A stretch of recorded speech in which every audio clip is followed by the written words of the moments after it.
गंगा धरती पर कैसे आई थी, जानिए गंगा दशहरा की कथा। सूर्यवंशी राजा दिलीप के पुत्र भागीरथ हिमालय पर तपस्या कर रहे थे। वे गंगा को धरती पर लाना चाहते थे। उनके पूर्वज कपिल मुनि के शाप से भस्म हो गए। गंगा ही उनका उद्धार कर सकती थी। भागीरथ अन्न जल छोड़कर तपस्या कर रहे थे। गंगा उनकी कठोर तपस्या से प्रसन्न हो गई। भागीरथ ने धीरे स्वर में गंगा की आवाज सुनी, महाराज, मैं आपकी इच्छानुसार धरती पर आने के लिए तैयार हूँ, लेकिन मेरी तेज धारा को धरती पर रोकेगा कौन? अगर वो रोकी न गई तो धरती के स्तरों को तोड़ती हुई पाताल लोक में चली जाएगी।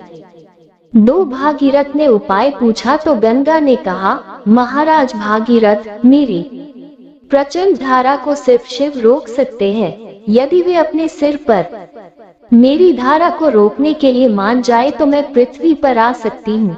भागीरथ शिव की आराधना में लग गए। तपस्या से प्रसन्न हुए शिव गंगा की धारा को सिर पर रोकने के लिए तैयार हो गए। ज्येष्ठ मास के शुक्ल पक्ष के दशहरे के दिन जटा खोलकर कमर पर हाथ रखकर खड़े हुए शिव अपलक नेत्रों से ऊपर आकाश की ओर देखने लगे। गंगा की धार हर हर करती हुई स्वर्ग से शिव के मस्तक पर गिरने लगी। जल की एक भी बूंद पृथ्वी पर नहीं गिर रही थी। सारा पानी जटाओं में समा रहा था। तीन भागीरथ के प्रार्थना करने पर शिव ने एक जटा निचोकर गंगा के जल को धरती पर गिराया। शिव की जटाओं से निकलने के कारण गंगा का नाम जटाशंकरी पड़ गया।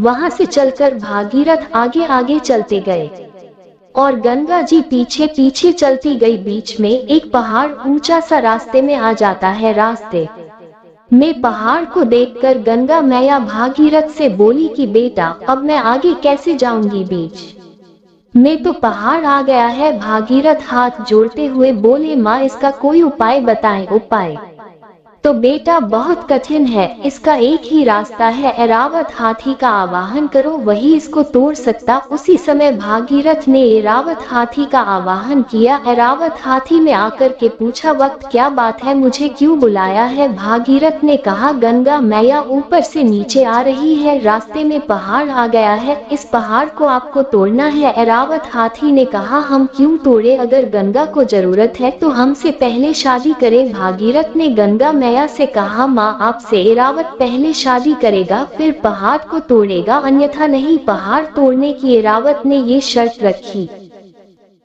यह सोचकर गंगा मैया ने भी शर्त रख दी कि ऐरावत हाथी अगर हमारे हिम्मत करके 3 थपेड़े बर्दाश्त कर जाए तो मैं उसे शादी कर लूंगी, जाकर उससे कह दो। भागीरथ ने जाकर के ऐरावत हाथी से कहा। जवाब सुनकर ऐरावत हाथी तैयार हो गया। गंगा मैया अपने पूरे जोश में आकर एक थपेड़ा मारा। एक ही थपेड़े में ऐरावत हाथी डूब गया और मैया मैया कहकर चिल्लाने लगा कि मुझे माफ कर दो, मुझसे गलती हो गई। तब उसने पहाड़ तोड़ने के लिए तैयार हो गया और उसने बड़ी आसानी से पहाड़ को तोड़ दिया। उसके बाद भागीरथ फिर आगे आगे चले। गंगा के मार्ग में जहू ऋषि की कुटिया आई तो धारा ने उसे बहा दिया।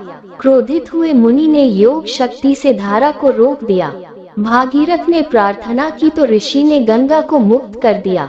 अब गंगा का नाम जाह्नवी हो गया।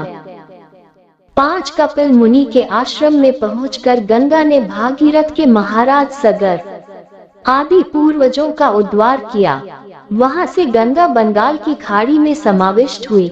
उसे आज गंगा सागर कहते हैं। अतः ये कहानी हमें ये सिखाती है कि सच्चे मन, लगन और एक लक्ष्य के साथ किया गया कार्य हर बाधाओं को तोड़कर सफल होता है एवं हमें हमेशा आगे बढ़ने के लिए प्रेरित करता है। ये कहानी आपको कैसी लगी? अपनी टिप्पणियों के माध्यम से हमें जरूर बताएं।